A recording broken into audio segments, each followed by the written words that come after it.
Qué lamentable. Bueno, un momento más para agregar en el largo archivo de escándalos en el Congreso. ¿Qué pasó, Martín? Buenas tardes. Buenas noches. Buenas noches.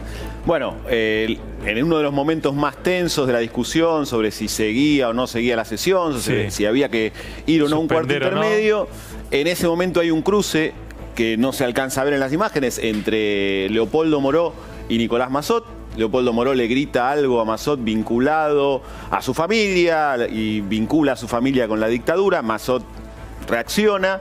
En ese intercambio aparece Filmus, se acercan, quedan a una distancia de pugilato y estuvieron muy cerca de terminar peleándose. Filmus defendiendo de alguna manera a Moró y Massot defendiendo su honor. Él dice su honor y de su familia. Después tuiteó que era su honor. Exactamente, porque hay un grito, al parecer, de Moró en el que vincula a su familia con la dictadura.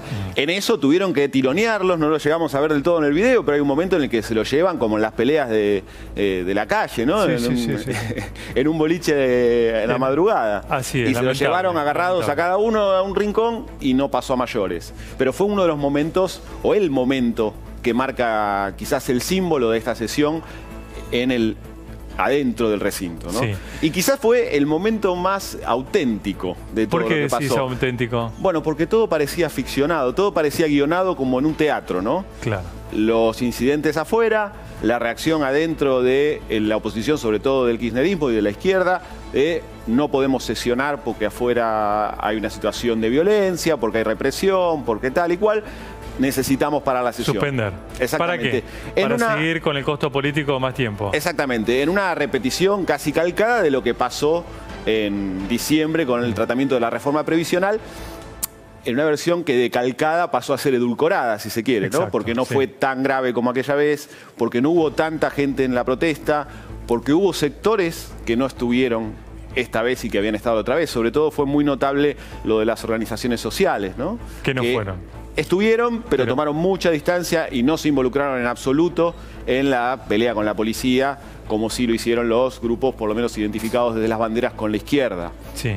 En una semana en la que estuvo muy en discusión el tema de los organismos sociales, la iglesia, los sindicatos y este enfrentamiento con el gobierno. Fue llamativo cómo estuvieron un poquito más solos los que intentaron en la calle parar la sesión. A tal punto que el propio líder del Frente de Izquierda, Nicolás del Caño, reclamó la presencia de la CGT. ¿Dónde está la CGT? Exactamente. Es decir, pidió, dejando en claro evidentemente que no había una movilización como el año pasado. Exactamente. ¿No? Esta vez solo estuvo la izquierda en la calle. Eso el gobierno tomó nota de esa situación. De alguna manera hizo un poquito más o menos efectivo el juego del kirchnerismo dentro del recinto de tratar de parar la sesión. También estaba alertado de que esto podía pasar en la presidencia de la Cámara con Emilio Monzó a la cabeza. Le dio los cuartos intermedios que se le pidió, trataron de mostrar de alguna manera cierta contención, trajeron al que estuvo a cargo del operativo policial al recinto para poder hablar y dialogar un poquito con los jefes de bloque. De alguna manera se jugó el juego que la oposición marcó para poder llegar a lo que está pasando ahora. Un debate por eso que continúa que y que puede tratar de por eso decís que aprobarse este momento es el más es el más auténtico porque el escapa del guión. Yo creo que este momento escapó del guión porque se tocó un tema personal. Y ahí entró una situación absolutamente fuera de lo previsto y que podía haber terminado en algo mucho más grave y en algo histórico, si se quiere, ¿no? De diputados peleándose. Bueno, ahí sí a lo mejor hubieran suspendido la sesión. Y probablemente. No por las piñas de afuera, sino por las de adentro. Sí, y el oficialismo tenía orden de aguantar todas. Massot ahí estuvo a un pasito de dar un vuelco, ¿no? Claro. Bueno, eso también explica cómo quedó cada bloque, o está quedando con esta sesión cada bloque, ¿no? Sí, bueno, es una sesión muy simbólica también porque refleja, por un lado, la debilidad del gobierno, lo que al gobierno le costó llegar a la aprobación, si se da la aprobación de este presupuesto. Tuvo que hacer un tejido muy fino para conseguir apoyos y poder sacar adelante la sesión, y aún así está pasando todo este calvario de un día que va a ser muy largo. Y por otro lado, la fragmentación al extremo de la oposición, ¿no? Una oposición que no consiguió mostrar una firmeza creíble para impedir la sesión, y que tiene, por un lado, un sector del peronismo apoyando al gobierno, dándole la posibilidad al gobierno de sesionar, sí, con situaciones muy curiosas. Por ejemplo, una es la de los diputados de San Luis, ¿no? El bloque justicialista de San Luis, que uno diría, Alberto Rodríguez Sá, gobernador de San Luis, aliado de Cristina, no va a estar apoyando el presupuesto. Sí. Sus diputados estuvieron acá. ¿Por qué? Porque responden a Adolfo Rodríguez Sá, el hermano de Alberto, que ahora está peleado con él. Bueno, con cuestiones como esta se muestra la división del peronismo, que después tiene al kirchnerismo, obviamente, encabezando la ofensiva contra el presupuesto, sí, al masismo más cerca hoy de la posición kirchnerista que de la posición más moderada de los gobernadores, que sí dieron el quórum, y otros sectores nuevos que emergen, como el de Felipe Solá, que ahora también se separa del masismo, se acerca al kirchnerismo. O sea que el peronismo está en diputados por lo menos entre 3 y 4 facciones. Al menos. Al menos. Al menos. ¿No? Y esta sesión los expone esa fragmentación. El gobierno puede tener cierto consuelo en decir, bueno, esta sesión está muy, muy complicada, pero miren lo que es la oposición, ¿no? Es un fiel reflejo de cómo está el sistema político argentino hoy en día, ¿no? Con un gobierno sin mayorías, con una situación económica muy complicada y sin ninguna buena noticia para contar ni para promover en el Congreso, que enfrenta a esta oposición partida en mil pedazos. Bien. ¿Estamos viendo, Martín, la última sesión del Congreso del año? De diputados es muy probable que sea, si no la última importante, ¿no? Quizás haya, como todos los años, una última sesión en la que se aprueban docenas de proyectos que los diputados... Sí, exactamente. Sí. Que hay acuerdo, que hay consenso, cosas que los diputados fueron presentando durante el año y que fueron quedando arrumbadas, y que generalmente se hace una última sesión en la que se convalida. Claro. Difícilmente el gobierno quiera presentar un nuevo proyecto importante y realmente de peso para la economía en este escenario.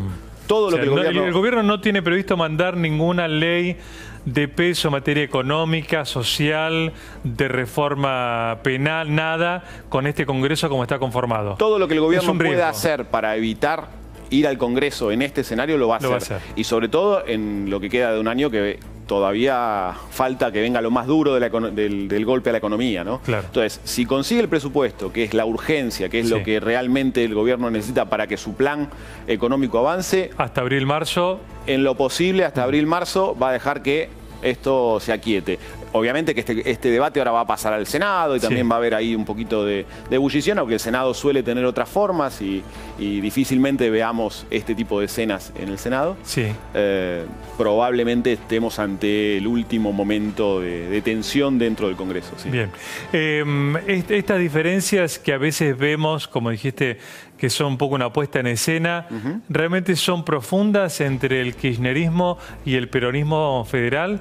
¿O mantienen alguna expectativa de conciliación a futuro? Si uno lo mira desde el kirchnerismo, te diría que no hay casi posibilidad de que se una con el resto del peronismo. Cuando uno diría, bueno, el kirchnerismo es el que va primero, es el que tiene alguna posibilidad mayor, al menos en las encuestas, de llegar a la meta, podría estar interesado en traer un sector del peronismo hacia sí y conseguir lo que hoy le falta para ganar una elección presidencial. Bueno, es el menos interesado en lograr ese acuerdo, mientras que del otro lado empieza a haber sectores del peronismo que dicen, bueno, no queremos kirchnerizarnos, no queremos ir a la cola del kirchnerismo, pero tal vez tenemos que empezar a pensar que puede haber algún tipo de convergencia con ellos, algún tipo de cooperación con ellos. Y ahí estamos viendo un poco la estrategia en estos días de Sergio Massa, un poquito menos moderado que en otros momentos, no kirchnerizado, pero sí viendo el kirchnerismo como una opción de cooperación en adelante, quizás de tratar de ganar o de llegar a un balotaje y pedir o conseguir el apoyo del votante kirchnerista. Bien, ¿no? Una fichita ahí. Exactamente. Eso empieza a verse ahora. Y hay sectores mucho más alejados. Urtubey es quizás el símbolo de eso, que dicen, no, yo con el kirchnerismo no quiero tener nada que ver, quiero construir algo nuevo y en todo caso quiero ganarme el votante que Macri está perdiendo. Bueno, ahí está la gran división en bloques de este peronismo. Muchas gracias, Martín. A vos.